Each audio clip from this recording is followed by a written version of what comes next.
own about 4 single-family homes looking to get into the multifamily arena. Then I get nervous that I don't have all the information, and then I'm getting false sense of security if it's a good deal or not. That'll be easier to just do it that way, I think. I mean, if you want to make money, a big money in multifamily, keep people in your buildings. Yeah, so thanks everybody for coming on this morning for your little boardroom session. What I want to use these for is kind of a laser coaching. Give a little bit of quick 30-second background on exactly where you're at and where you're trying to go, what you own currently, if anything, and then let's move you to the next step. All right. Currently, I am in Virginia Beach, Virginia. I own about 4 single-family homes looking to get into the multifamily arena. And so I am part of your mentorship, just started. I'm stuck on analyzing deals because not I guess, all the information, the flyers, the OM have all the information that is requested on the deal analyzer. So that kind of got me stuck. And I did practice and send, I think like 3 properties in last night, but I'm sure there were a lot of errors on it. So, but Well, I'm that's okay, practicing. but that's yeah, and that the good news is that's how you learn, right? You got to fumble through it and be okay with.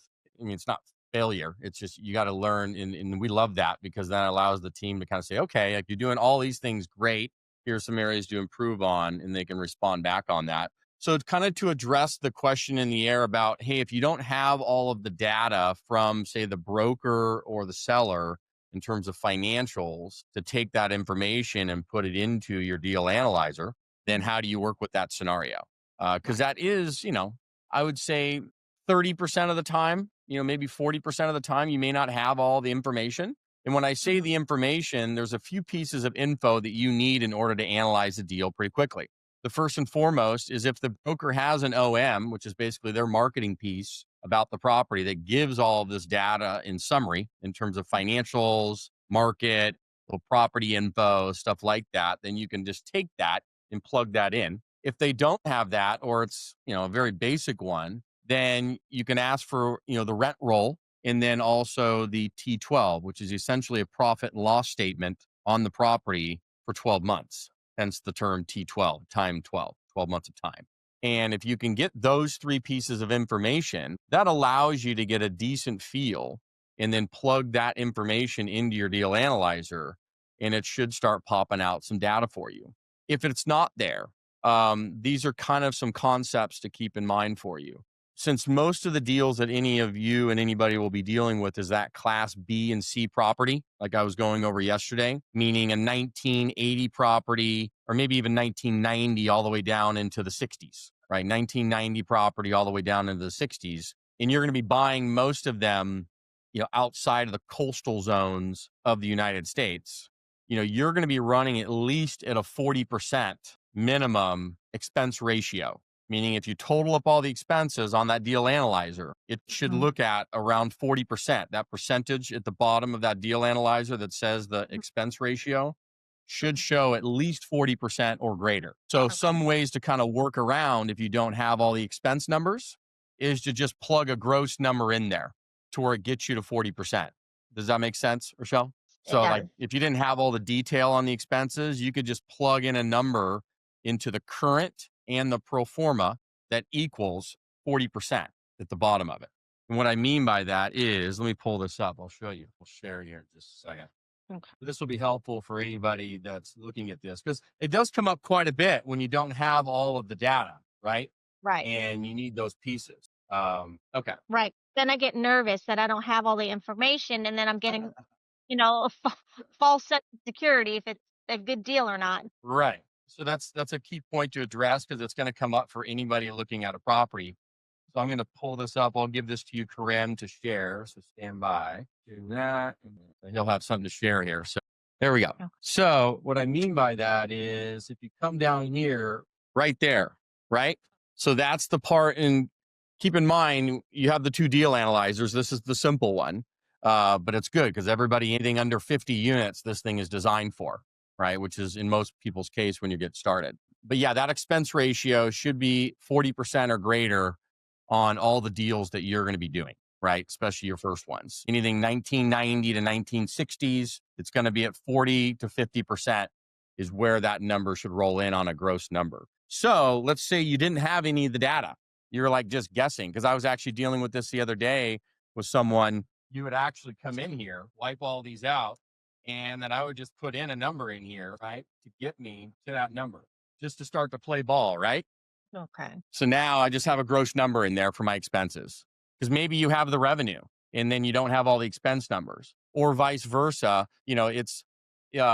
It's harder if you don't have the revenue numbers. Like you got to figure that number out because that's Mhm. probably the most critical. We know, generally speaking, what the expenses are going to look like for a type of property, meaning 1990 to 1965. I know, generally speaking, that your expense ratio should run right around 40 to 50%. Okay. I mean, period. So that's why it's when you look at that, it'll tell you that. Um, and then it just comes down to the revenue. So over on the revenue side, you need to know what the current rents are. So the broker should be able to tell you that. I mean, obviously the Yeah, I property is got that. occupied and they're getting data, they're getting rents. So that should be there. Okay. And if you need to figure out, hey, well, what's the future rents look like? Right? If I don't have that data, you can go on, as the brokers were saying yesterday, you can use Rentometer, you can use Zillow, you can use some of these platforms to get an idea of, hey, my property condition is here. I'm getting below market rents. Here's some other properties nearby. They're getting better rents than me, and I'm going to move my property to that level. So that tells you, hey, I can bump rents maybe $100, $200 a month because these properties are getting it around the corner and they're at a level that I'm going to be at. I'm going to take my property from where it's at to this benefit here, and I'm going to be able to boost my rents based on the comps. Does that make sense? It does. It does. So now you have an idea of where you can move the rents to. Generally speaking, keep in mind when you're just pumping through these deals, it doesn't need to be exact or perfect. You're just trying to get a general idea because you're gonna double check all these numbers, all of them, especially with the brokers. Because let's say you put in all these numbers and the deal gets to a point where you're like, yeah, I can make an offer. And regardless of what the price is, right? I never even worry about this. I was literally just going through a deal yesterday and it was $1 million off. As you saw even yesterday when I was on screen, right? They're asking 4.2, and realistically, that thing needs to sell for like 3.2, right? That 32 unit in San Antonio, right? They're way off, right? They're in la la land, but that's okay. Like, don't ever worry about what they're asking. Worry about what the numbers are telling you. And then what you do is you send the offer over, and then you allow the broker to correct you because this allows the broker to come in closer to you and build a rapport with the broker.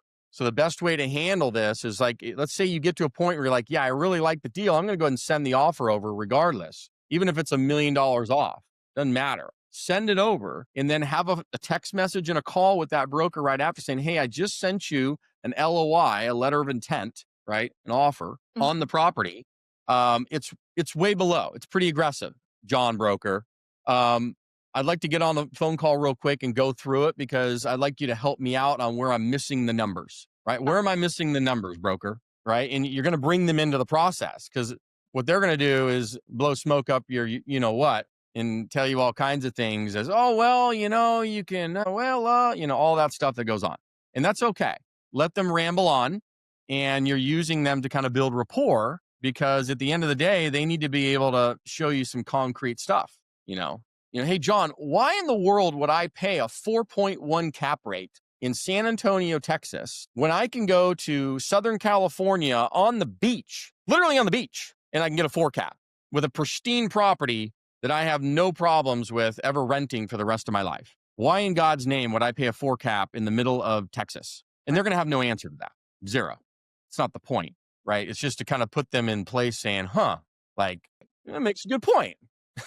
And you're just building rapport and you're doing it politely, right? But what it's going to do is set the tone for like, okay, I kind of know what I'm talking about.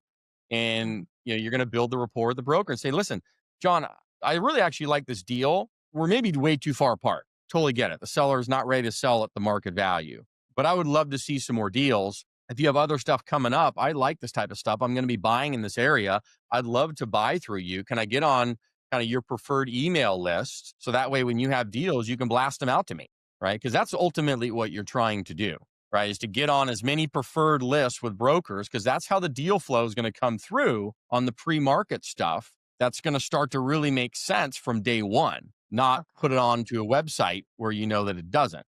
And that's what you're trying to do. But to get around kind of the data thing, this is how you would plug in your expense numbers if you didn't have all the expenses, right? Do I Does that need to make do sense for anything on? everybody on here? Yeah, realistically, I'm going to go through a couple of the questions real quick. So I see this with Mike and everybody. Oh, there we go. Yeah, so just kind of looking at this. Yeah, we got the echo out.